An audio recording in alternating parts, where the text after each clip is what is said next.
naa mu ngi suivre son excellence monsieur le ministre di la wax ne que nee ko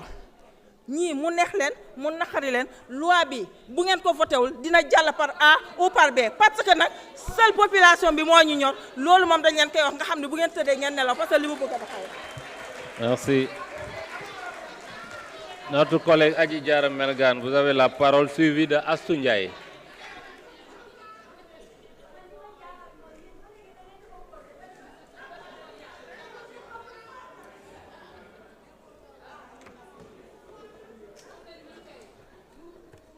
Je vous remercie, Monsieur le Président de l'Assemblée nationale du Sénégal,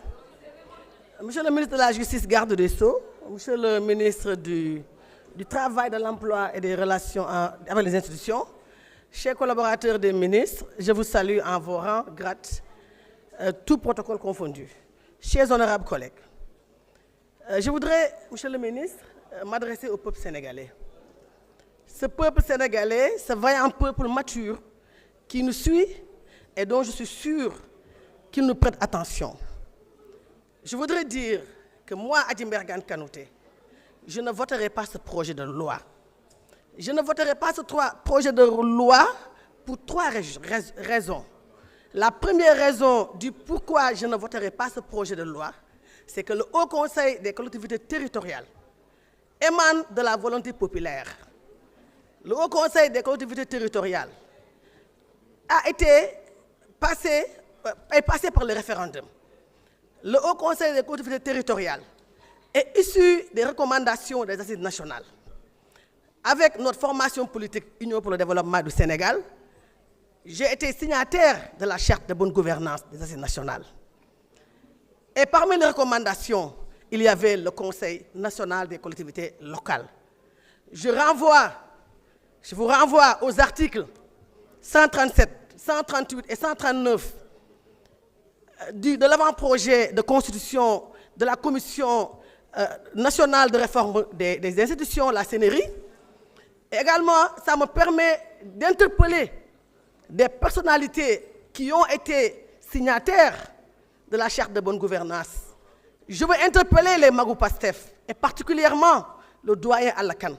Je veux interpeller Dr Diallo Diop du RND. Je veux interpeller Madiaye Mbodj de Yoonu Askan Wi. Et je veux interpeller également Mamadou Lamine Diallo Tekki. Vous avez tous été signataires de la charte de bonne gouvernance. Vous étiez là, vous avez contribué à quand on travaillait pour que le Haut Conseil des collectivités territoriales puisse prendre corps. Je voudrais dire pour la deuxième raison du pourquoi je ne vote pas ce projet de loi. C'est par rapport aux engagements. Le président de la République, Bassirou Diomaye Diakhar Faye, parle de promesses électorales. Et les autres engagements, quitte des autres engagements. Il y avait 11 autres engagements. Et je voudrais demander au président Bassirou Diomaye Diakhar Faye de retirer ce projet de loi, de reprendre ce projet de loi et d'intégrer les 11 engagements. Et c'est ainsi que nous saurons que c'est l'intérêt général qui le motive, mais pas des intérêts bassement politiciens. Troisième raison du pourquoi je ne vote pas ce projet de loi. Ce projet de loi, la suppression du Haut Conseil et du Conseil économique, n'est pas une volonté populaire. Pourquoi je le dis? Les résultats de l'élection présidentielle sont là. Les Sénégalais font 18 32 473 selon l'ANSD. Le fichier électoral, c'est 7 371 890 électeurs. Il y a 2 434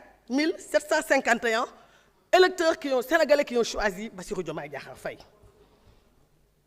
Alors qu'on a un nombre de votants de 4 519 253. Et 2 84 502 ont voté pour l'opposition, toutes réunies. Et la différence, c'est quoi? Entre l'opposition et le régime, le pouvoir actuel. C'est 350 000 voix, 249. Pour dire simplement que ce n'est pas une volonté populaire, la suppression du Haut Conseil. Non. Le président Bassirou Diomaye Faye bénéficie d'une majorité dans une minorité des Sénégalais. Il faut un maximum de respect pour la majorité silencieuse des Sénégalais. Je voudrais, chers Sénégalais, vous comprenez dès lors que l'élection présidentielle n'est pas un bon baromètre, n'est pas l'indicateur indiqué, idéal.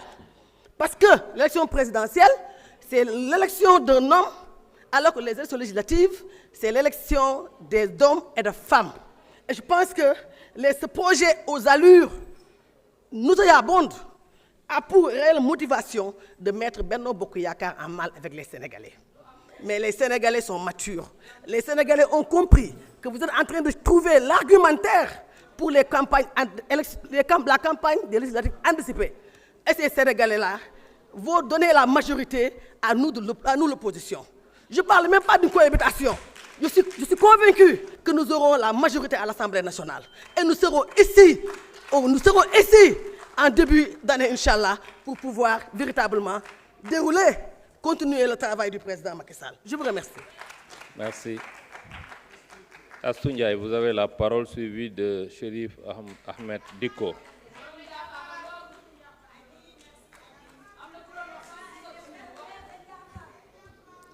Merci beaucoup, Monsieur le Président. Monsieur le ministre, garde des Sceaux, ñu ngi lay nuyu. Monsieur le ministre du Travail et des Relations avec les institutions, ñu ngi leen di nuyu seen collaborateurs yëpp. Monsieur le ministre, man de dama mus a gëm ne projet du développer réew. Un programme mooy développer réew découlant d'une vision très claire. Man loolu laa gëm parce que dama gëm ne un projet benn peppu ceeb la rek ci biir saaku ceeb ci biir programme. Kon monsieur le ministre, dañuy wax ne li nga xam ne moom la ñu wax fii yëpp dégg nañ ko ñun dañu wax ne constance nag si ñun nag la samp baax parce que lii tey ñuy wax fii oto yi la indi fii am na ñu ko wax keroog carburant bi si nekk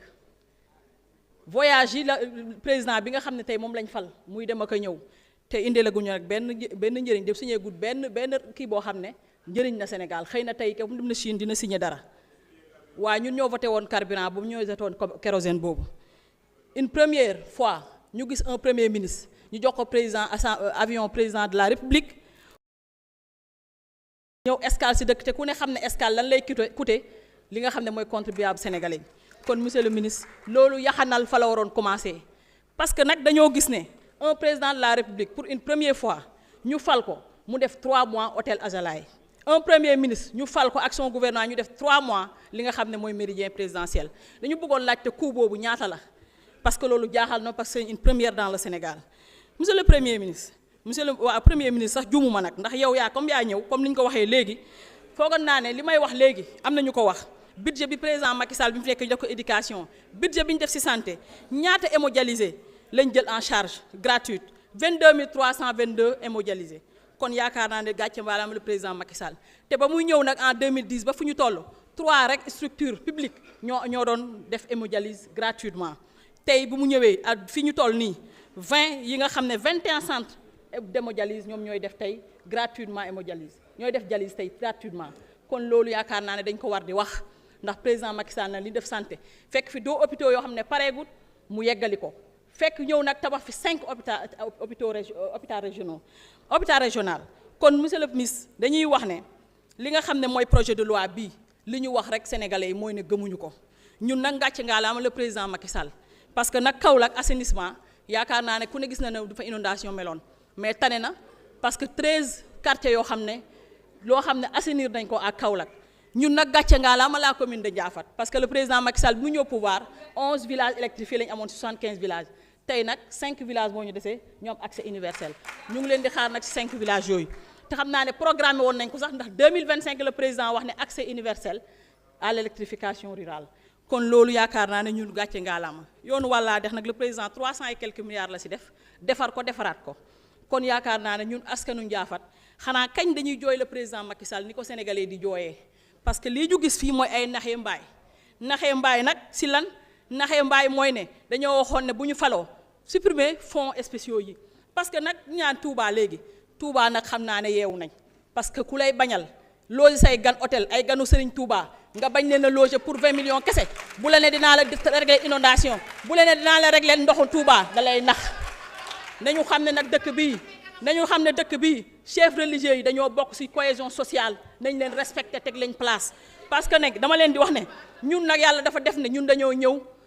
xool li tourisme religieux président Macky Sall mooy xam lan mooy les religieux parce que li ñuy def ci li nga xam ne moom mooy stabilité dëkk bi mu ñëw di tabax li nga xam ne ci dans les kii chefs religieux les cités religieuses mu fay tabax des maisons yoo xam ne maison de hôte yoo xam ne moom mooy dalal gan yi ba bu ñëwee du ñu ñee kenn kon yaakaar naa ne loolu dafa am solo ñuy wax nag projet de loi bi lu tax duñ ko voté parce que respecté wuñ suñ président assemblée nationale bi mu yégee un projet de loi ci réseaux sociaux yi duñ ko voté parce que respecté wu ñun député yi ñàkk ñoo respecté mooy ñàkk a respecté le peuple sénégalais bi nga xam ne moo ñu voté ñëw fii parce que bu ñu respecté woon le peuple sénégalais yaakaar na bu may masawu nag la TFM le groupe Futurs Médias bi nga xam ne tey ñu ngi war a dàq li nga xam ne 100 à 200 employés waaye na seen yaram daw bi ngeen ñëwee ba léegi 700 au port 300 LONASE bu bugg nag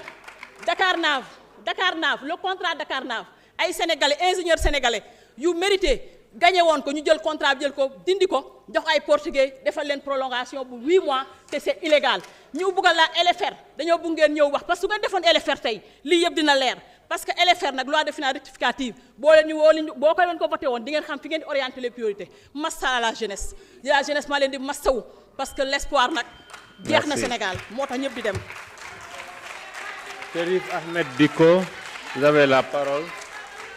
suivi de Seydou Diop. asalaamaaleykum monsieur le président maa ngi lay nuyu di nuyu nos vaillants ministres ici présents ak seen collaborateurs di nuyu mes collègues députés di nuyu les journalistes di nuyu aussi nos traducteurs. Monsieur le président, je crois que mon collègue Alphonse Mané Sambou Doussouy wax na ko ñu ngi lay jaajëfal ci liggéey bu yanj bi nga def ci biir assemblée nationale bi. Je crois que am na li mu wax loo xam ne lu am solo la li ñu waroon njëkkee te ma jàpp ne defuñu ko mu ñuy topp tey mooy loo xam ne am na ay jumtukaay yu bees yi fi nekk waroon nañu familiariser ak jumtukaay yooyu defuñu ko mais je crois que c'est pas encore trop tard on peut toujours le faire. Mais leneen li encore mooy monsieur le président dina am fii ay députés yoo xam ni dañuy préférer làkk ci langue locale et ñu gis ne am nañu ay traducteurs. am nañu solo ci assemblée bi mais ñu gis ne député yi tey amuñu ay casque pour que bu ñuy traduire ñu mën a comprendre lu ñeneen ñi di wax ci seen langue locale loolu aussi ñu ngi la ci ñaax monsieur le président nga jóg ci loolu. léegi nag pour wax ci loi donc 11/2024 portant révision de la constitution je crois que li ëpp ci député yi bu ñu ñëwee au lieu ñu wax ci loolu mais dañuy verser wu dans la politique politicienne. loolu nag wax dëgg yàlla c'est ñu ngi koy regretter ñu ngi koy rëccu askanu Sénégal ñun nag bu ñu taxawee fii askanu Sénégal la ñu ñor askanu Sénégal la ñuy waxal. alors monsieur les ministres ñun dañu jàpp ne nous voulons rester droit dans nos bottes parce que nag ci jamono jooju ñuy woote élection yu ñu mel ñun coalition Yewwi Askan Wi ak intercoalition Yewwi Wàllu dañu mës a ne lu mel nii duñ ci laale dafa am lu mu tekki mooy bëgguñu te bi ñu demee ba càppandaaw ba ci élection présidentielle gis nañ ne askanu Sénégal ci programme bi leen candidat Bassirou son excellence Bassirou Diomaye Diakhar Faye jaay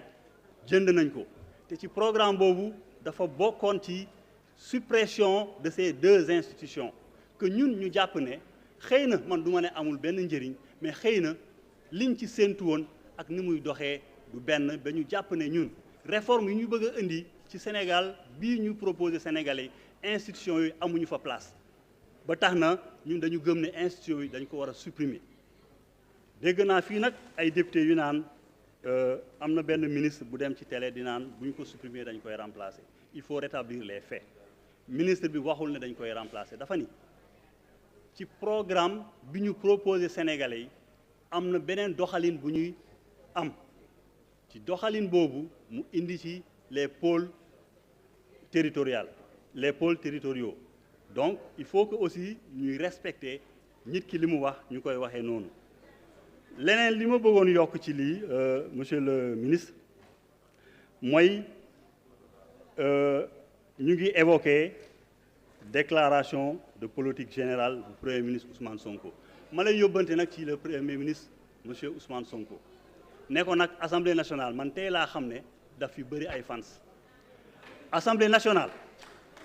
Ousmane Sonko ay fans rek la fi am parce que tey néew na député ñëw taxaw fii wax te waxul premier ministre mais ma jàpp rek ne je crois que bu fekkee ba tey monsieur Ousmane Sonko premier ministre de la République du Sénégal ñëwul Assemblée nationale fii def déclaration de politique générale ñun dañu war a xoolaat suñu bopp lu waral ñu nangu ne dañu war a réviser les textes de l'Assemblée nationale la loi organique muy suñu règlement intérieur parce que ñun ñoo njëkk a jalgati yoon Assemblée nationale moo modifié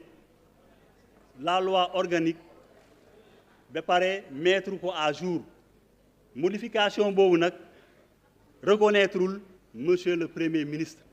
te ba tey bi may wax ak yow xanaa peut-être monsieur le président de l'Assemblée nationale bu fekkee yow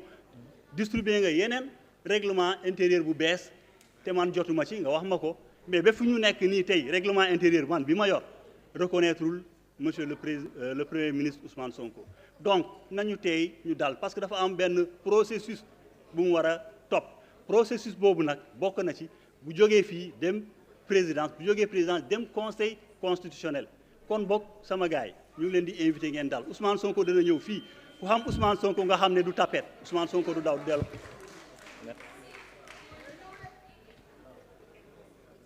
Nafi Fofana, Seydou Diouf, vous avez la parole. Je vous remercie, Monsieur le Président, Messieurs les ministres.